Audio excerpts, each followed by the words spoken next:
Alrighty. Oh, it looks like folks are still trickling in, so I'll let them in as they come in. But so with both our chair and our vice chair being absent, I guess I will run the proceedings tonight. And we will start with the voting member roll call. And since there's so few of us, I'm not going to call out the name of the 27 different towns. I'm just going to ask you to introduce yourself and the municipality you're representing. We'll do the people in the room first, and then we'll hop online. So, go ahead, Bill. Judy Frazier, Proctor. All right, and then Seth, how about we start with you? Seth Hopkins, Town of Brandon. All right, perfect. And then let's just pop around different folks. So, Bob. Morlino, Town of Paulet. Thank you. Bob Case. Bob Case, Town of Chittenden. Thank you. Ray. Ray Pratt, Tinmouth. Perfect. Bill. Bill Weiss, Wallingford. Perfect. And Jim. Jim Bagnall, Wallingford. All right. And Eric, you're not associated with the town, but don't want to skip over you. Eric Pulver, Emergency Preparedness Specialist for the Department of Health. Okay, perfect. So probably not a quorum, but I don't think it matters because most of this meeting is discussing stuff anyway. So, so we should be okay there. So looking at the meeting agenda, so let me share my screen so folks online can see it.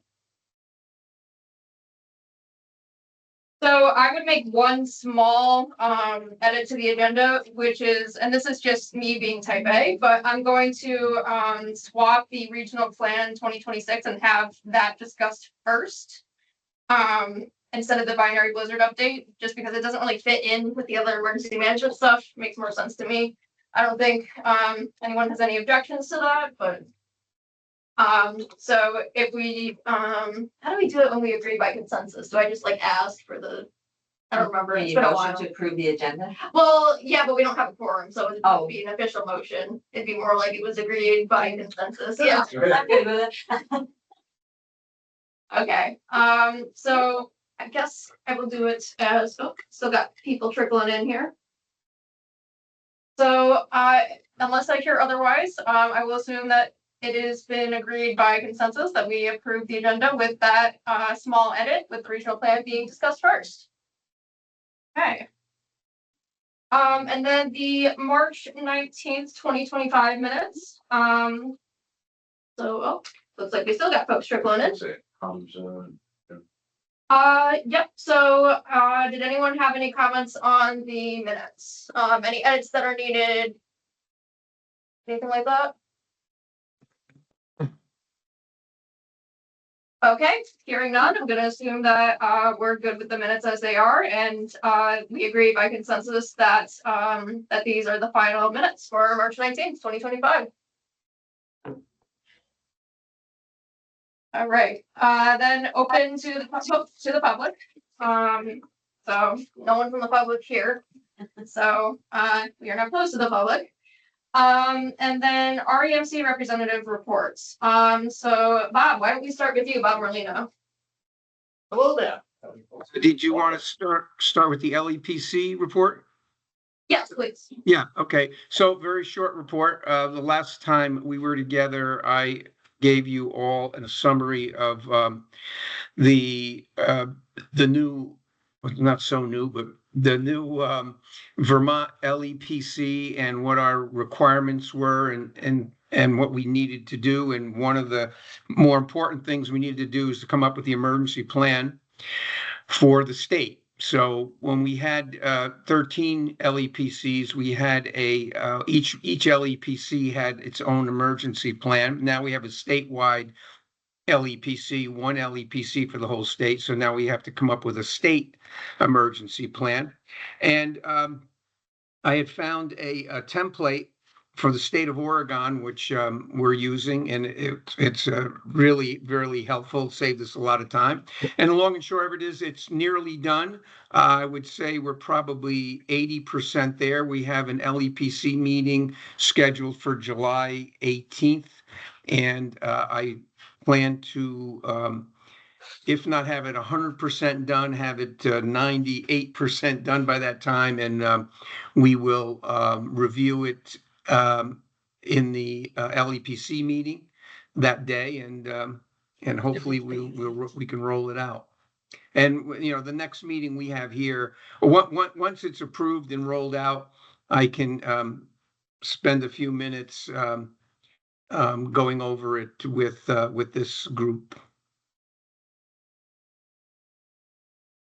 Okay, perfect. Any questions? Okay. No, sounds like we're all set, and wow, people are still trickling in. I guess we're a little late tonight, but that's okay. So, all right, the next report, the Thyra SPR. So Peter is not here, but I can already tell you that there's nothing to report for that, so we'll just move on. The Integrated Planning and Preparedness Workshop. Again, Tom Johnson is not here tonight, and he was unable to attend the other day, but I was able to attend.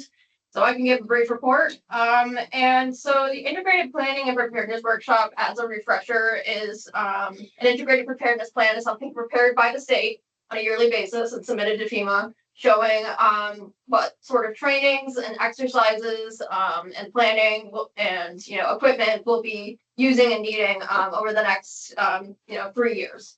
And they made a change recently. It used to be a 2-part workshop where there was the first day where we went over the purpose of the plan and the core capabilities we were focused on. And then there was a period where we had homework where all the organizations submitted their activities, and then a follow-up to look at the plan as a whole with all the submissions. They changed it so that there's only one longer workshop period this year.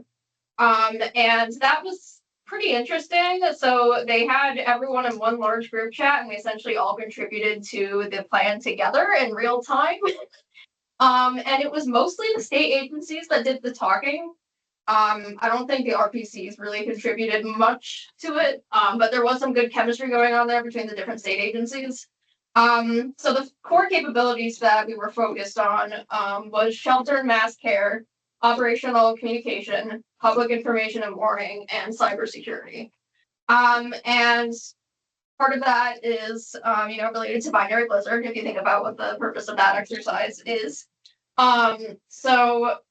And really with our focus being more on building up that regional support network, we talk about some of these things in our facilitated discussion, which I'll go into later, but really we're still kind of building out that foundation. So I didn't feel like the RPC had too much to contribute on behalf of the REMC, but pretty interesting. It was well fleshed out by the end. And yeah, I guess we're done for a year. We'll see how it goes, and things might be very different this time next year, who knows, but we got it out of the way so that's all I got on that. Does anyone have any questions? Okay, hearing none, I'm going to move on. So I was asked by my boss to do a plug for our regional plan, so I'm going to do a plug for our regional plan. So if you guys have been keeping up on our efforts to update our plan, just as every municipality has a plan that's updated every 8 years, so does every RPC. And ultimately, it's the regional plan that dictates the municipal plan has to be in conformance with the regional plan.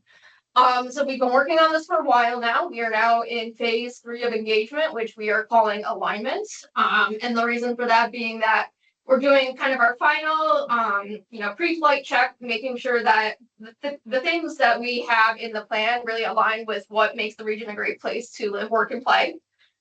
So showing that off to people, we have 3 different resources that we're asking folks to look at. So the most intensive option is to read the full draft. We have that available in layout right now at our website. But of course, not everyone is going to want to read a 300+ page document. So we wanted to make it more accessible. That was really our focus for the plan update this time around, was to make it accessible and more heavily focused on public engagement. So we also have 1-page chapter summaries. So if there's a particular topic you're interested in, let's say transportation or natural resources, housing, then you can look at these 1-page summaries that hit on the highlights of the current conditions, future trends, and then what the intent of the policies and actions are. And then if you see an interesting tidbit there, or if you're thinking something is missing, you can have the opportunity to then go into the full draft. And then at the highest level, we have the regional plan visualized. So this is a comic book style type graphic of the region, and there's different characters showing off the different assets of the plan. So like there's someone talking about how historical buildings can be converted to housing and how, wow, that's really useful, that type of thing. So if you want to look at it, it would be rutlandrpc.org/plan 2026. We're looking for feedback on one or any of these things if you have the time to take a look.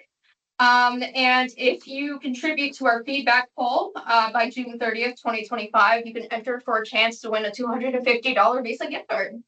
So that's our incentive to get folks to participate. It's a really easy survey. It's less than 5 questions. The questions themselves are pretty simple. So really hoping we can pull in as much engagement as we can as we look to wrap things up and get the plan ready for state review and public hearings and so forth, which will be happening pretty much over the next year or so. So until we adopt the plan. But yeah, so the rest of this month, there's different pop-up events we'll be at. We'll be pushing this on all our channels. We already have been. So please consider giving it a look if you'd like. I know that in a previous meeting, I think it was March 24, I had brought to this group a workshop to talk about the climate resilience related elements. So if that's the chapter you want to look at, that's chapter 11, or I guess chapter 10 on the webpage in terms of topical chapters. But yeah, that was all written by me. It has stuff on the COAD in there in terms of future trends, and I'm probably gonna have to make some edits now to the FEMA stuff, but okay. But no, so that is our regional plan related stuff. If you haven't heard of it, you have now. Please spread the word. We're really looking to get as much feedback as possible on this. And for folks who are in person, we got the little slips for you there. And I can provide the postcard to folks online through email as well. Yeah, something like that.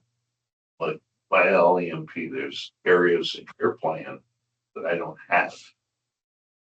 Is there any issues with basically kind of grabbing stuff from your plan to, adding they just kind of flesh some of our LEMP? Can we use it as a resource? Our regional plan? Yeah. I mean, if nothing else, it kind of got me thinking. There's things that I'm missing. I guess you could do a cross check and see. Like, I'm not sure what directly would be applicable to the LEMP from our regional plan. I was just looking at the topics, and of course, when I almost hit print, but thank God I didn't. The 400-pager, but I mean, there was just things in it that's like, gee, never considered that, and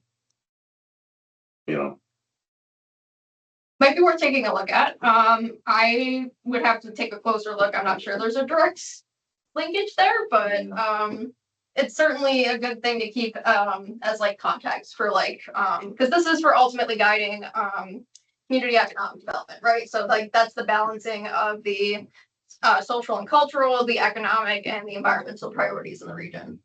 So emergency management resilience is certainly a part of that. That's why we have that chapter, but that's certainly, yeah, that could be something you might want to look into. I mean, there's just areas that sometimes I just feel our plan's a little lacking.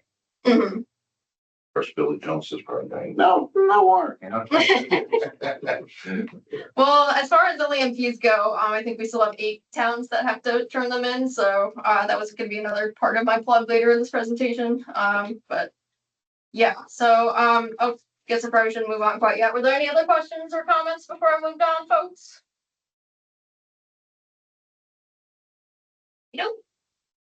Bye-bye. So, binary blizzard update. So I mentioned at the last REMC meeting that this functional exercise is still happening in October of 2025. The registration deadline is end of the month, like the regional plan, June 30th. There's a link to the registration form in the slideshow, which I've already sent out and will send out again to the committee. In terms of Rutland region and the level of involvement. So when I got an update from Julie Benedict, she is the head of the exercise department in VEM. She was saying that the town of Pollitt had confirmed registering. Thank you, Bob. I don't know if anyone else has made that move at this point. I know, Bill, that someone from VEM will be approaching the city about participating. Because you think not likely? Hope not, to be honest with you. Yeah, I think that's because they were looking at the the airport there as a potential like central point of distribution. Like looking at that hub and spoke model that they're hoping to test out, I guess. So Yeah, that was something that came up during my hearing.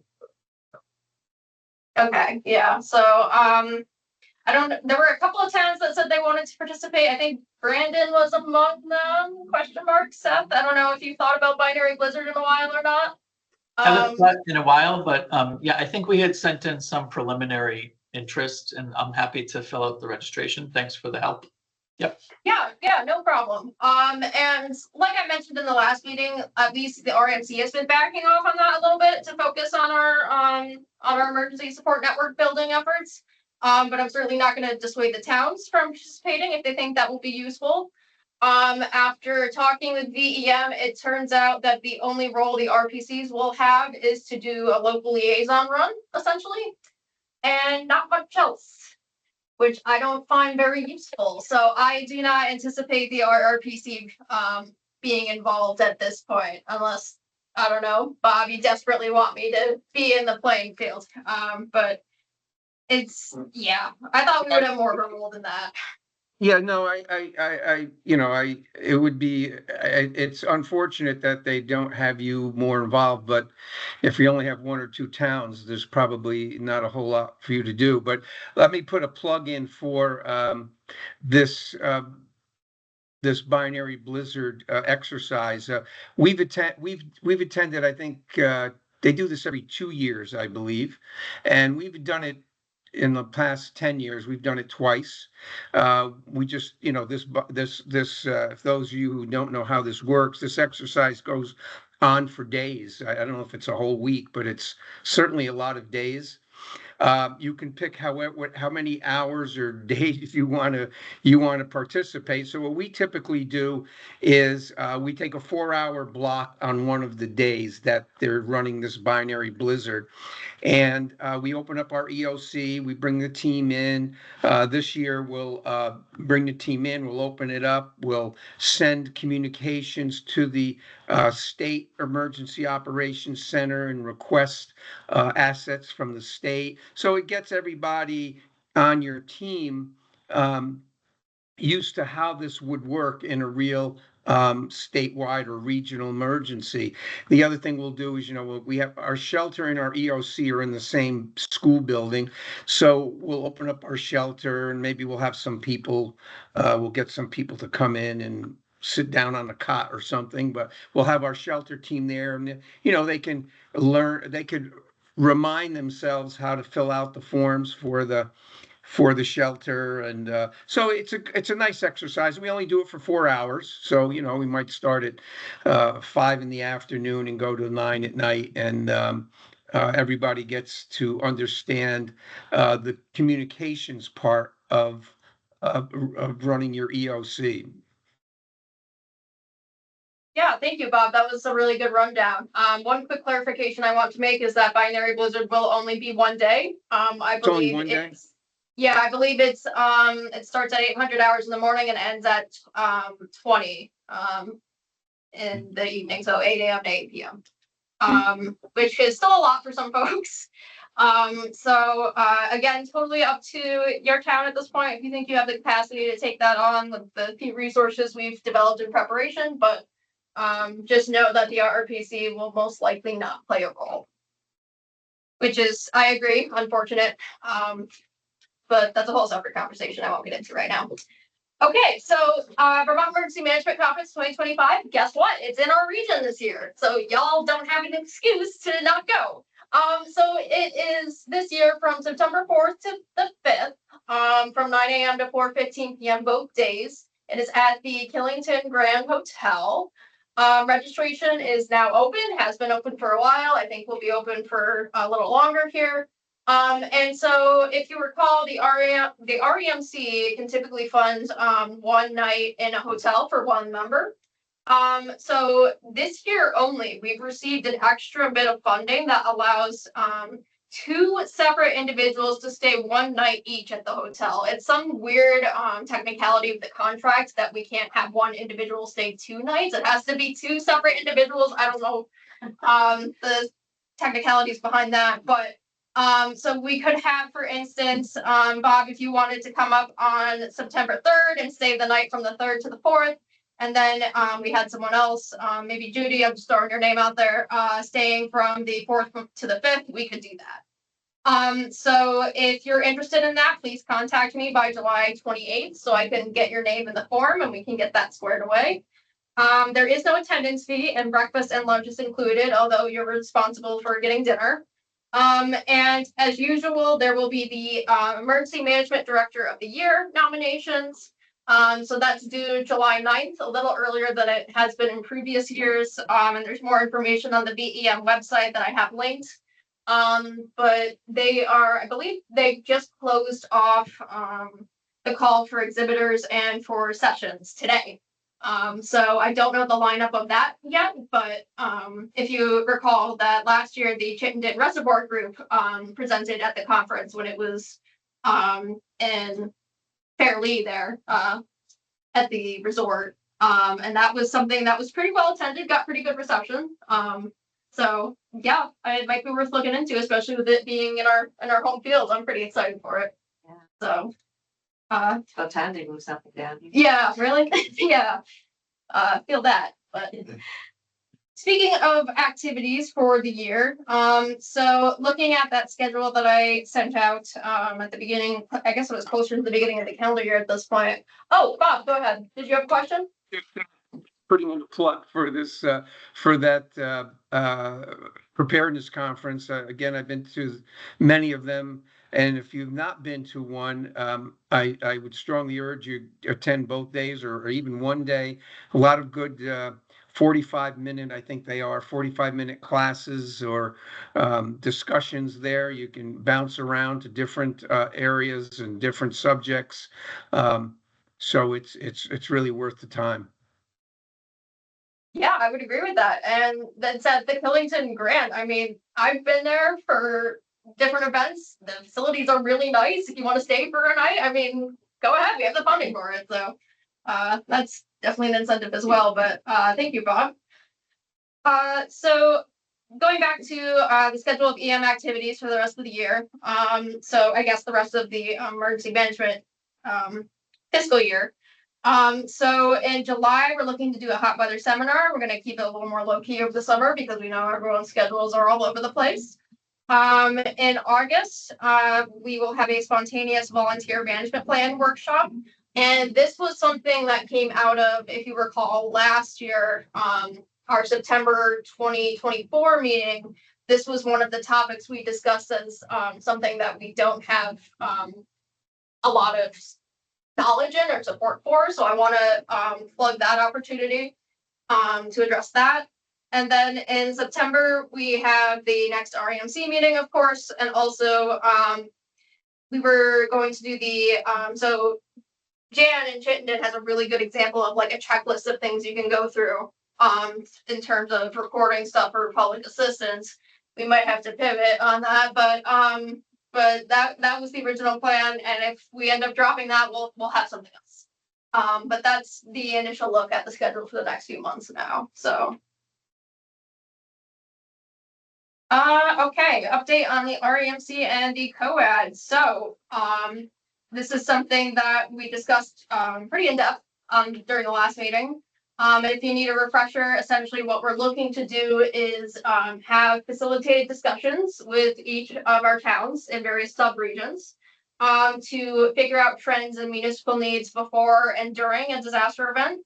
And then once we can nail down some of those trends, that will allow us to approach different sector partners, whether that's nonprofits, community-based organizations, businesses, economic development, and so forth, and determine, what services they can provide to support whatever needs our municipalities have. And then once we have those two things, we can bring everyone together in a room and make a direct linkage between those two things and start to build up that support network. So after many months of planning, we are about to launch our test run of our first facilitated discussion. So this is next week, exactly 1 week from today. In Chittenden, it'll be at the Grange Hall from 11 a.m. to 1 p.m. It's for the towns in the northeast corner. So we have Brandon participating, Chittenden, Mendon, Pittsford, and Killington, I believe is the list. So I will send out a report through both the emails through the REMC contact list, as well as in the July 2025 RRPC newsletter about how that went and maybe some initial observations. Obviously, we'll want a few weeks to really digest, you know, the notes that we have, the things that we discovered, and do a debrief on those. But I would like to keep the committee involved as much as we can here. So that will be something to keep an eye out for, especially because we will hit every town eventually. So your town might be next, so you might want to be staying on top of this stuff. And if you need a refresher on what we're doing, why we're doing it, etc., then I would direct you to the recording of our last meeting, which is something that is both linked. There's a QR code, and it's on the handout that I have here physically in the room too. So were there any questions on that? Okay, solid. Eric, do you have anything you want to say? Because it's a joint effort between you and me, really. No, Maggie, I think you covered pretty much everything. And I do want to reiterate again, we will be coming to every sub-region that we've determined in Rutland County. And one thing I know that we are really hopeful for is that we do have some of your involvement when we're in your sub-regions. And so that might be another ask if anyone's interested in sort of doing, helping us do the planning for your sub-region area. So just also put that in the back of your minds to hopefully help us to actually get a sort of real in-depth look at sort of your towns and your areas as well. So that's all I got. Yeah, thank you for bringing that up, Eric. So having that stakeholder involvement shaping, you know, like what the discussion is going to look like, we think it's very important. And on that note, following the meeting, our last REMC meeting, we got some feedback. We heard some feedback from you folks about the initial groupings that we had. So here is the updated version. Bob, you'll notice that we kept the Paulette and Danby together, and we also, recognizing that Mount Tabor relies on Danby, we decided to just make you guys your own group. So we are starting with the green group. That's happening next week. The blue group will be after that, and then probably yellow, and then we'll go through the rest. No dates for those discussions right now. We want to see how this one goes first, make whatever tweaks we need, and then plot out the timeline. But it will be happening, you know, by the end of the calendar year, going into next year. We're hoping to hit every sub-region. So and we'll try to give you plenty of warning, of course, because if we're going to be asking select board representatives, town clerks, EMDs, EMCs, town managers, whoever to attend, then we'll try to give plenty of warning to make that happen. So the schedules can be rearranged. But yeah, this was the new subgrouping. I don't know if anyone had any comments, if you think it's a better reflection. I will say about Sudbury, we were hoping to keep them in the green group originally, but due to challenges with timing and scheduling, I just have not had a chance to talk to them about this yet. So at the last minute, the decision was made to pivot them into the blue group. But other than that, yeah, I think we've made changes to better reflect the relationships in town. I know when I went to the select board in Clarendon to talk to them about this, I asked them directly what towns they worked with, and they said, well, we work well with Shrewsbury, Wallingford, Tinmouth. I'm like, well, guess what? We put you in that new group. So I think it's a good reflection. If you have any strong objections, then certainly please let us know and we'll consider it. But I think it's a better reflection of our town relationships than the first one was. So did anyone have any comments or thoughts about that? Maggie, the only thing I do want to say is that you're looking at this map And, you know, if you're kind of putting things together, you're looking at most have 4 to 6 towns in each group. I do want to make a note for Paulette, Danby, and Mount Tabor. One of our additional pieces as to sort of pulling them out into a 6th subgroup was that, you know, on Robert or on Bob and others, you know, sort of discussion, we're going to work on trying to get a hold of different agencies in New York.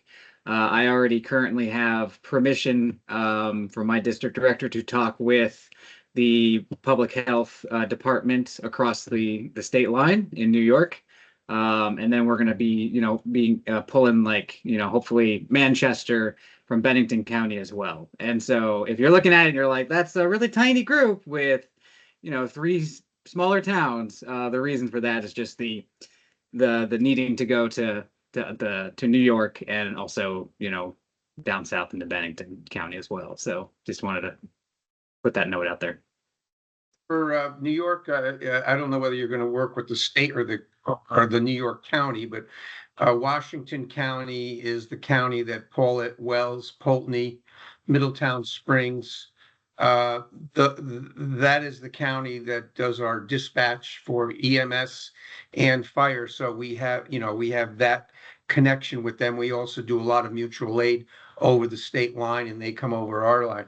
The other thing that that would be good to do too is to Manchester, Dorset, you know, the Bennington County towns just south of us.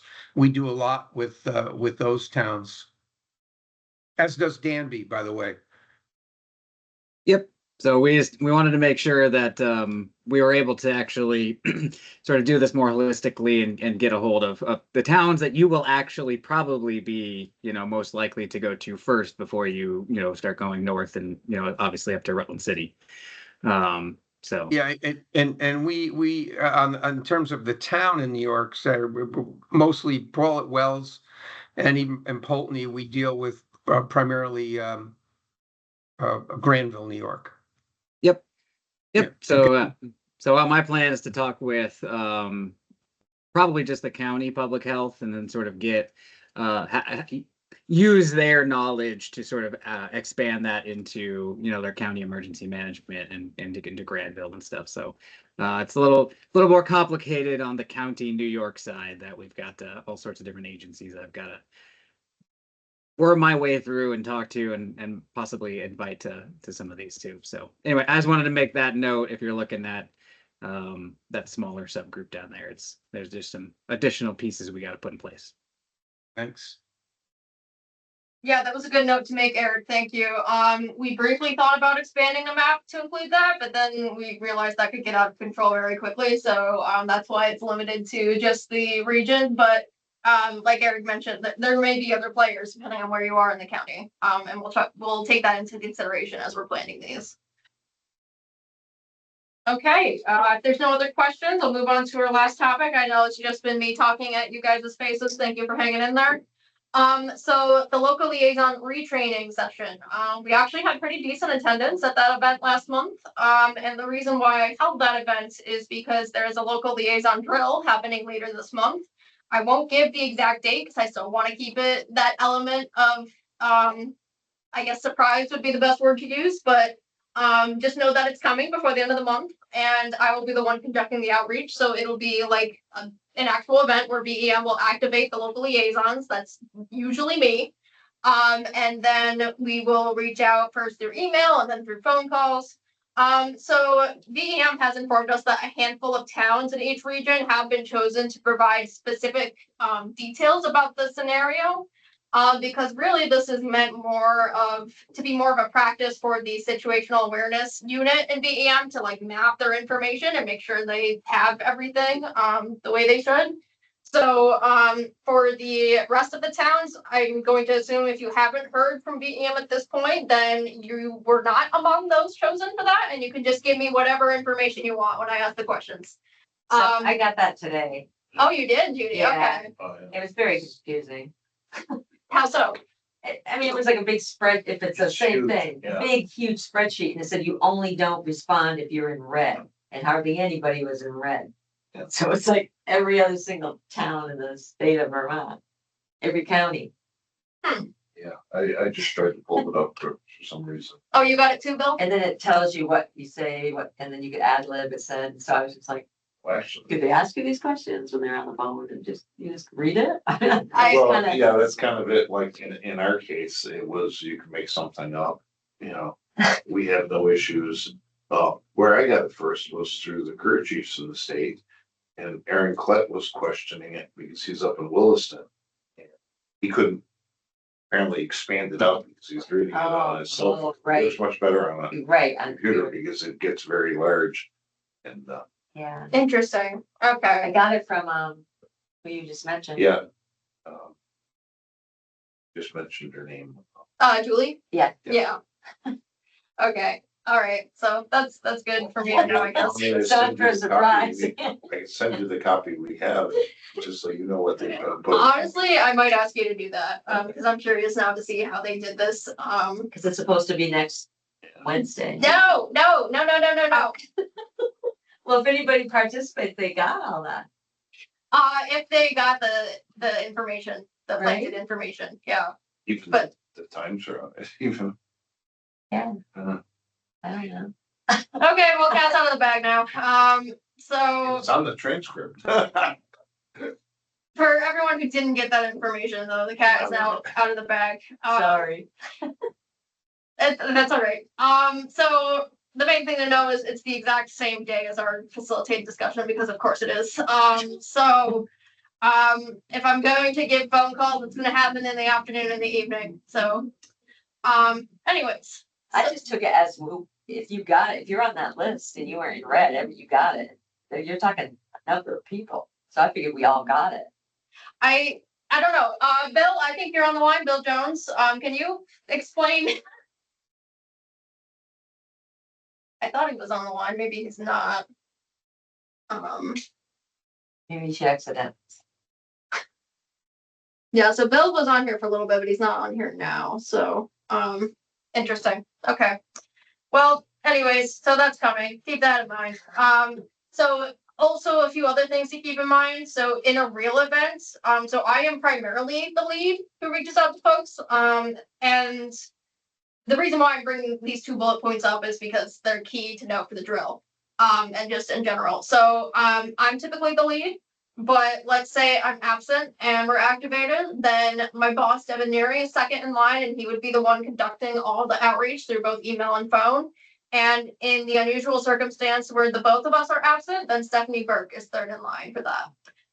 The other thing to keep in mind is that if the deadlines are really tight, then you might not hear from me. You might hear from one of my coworkers. So if you recall in July 2023, when we got activated like 4 times in 1 week, I'm never going to stop harping about that. The last 2 deadlines were so tight, I had to pull on my coworkers. And I know there was some confusion there. So I just want to reiterate that it's probably not going to happen that often, I hope. But if you hear from someone else and they're asking like the questions that I should be asking, just know they're doing it on my behalf to make my life easier to meet that deadline.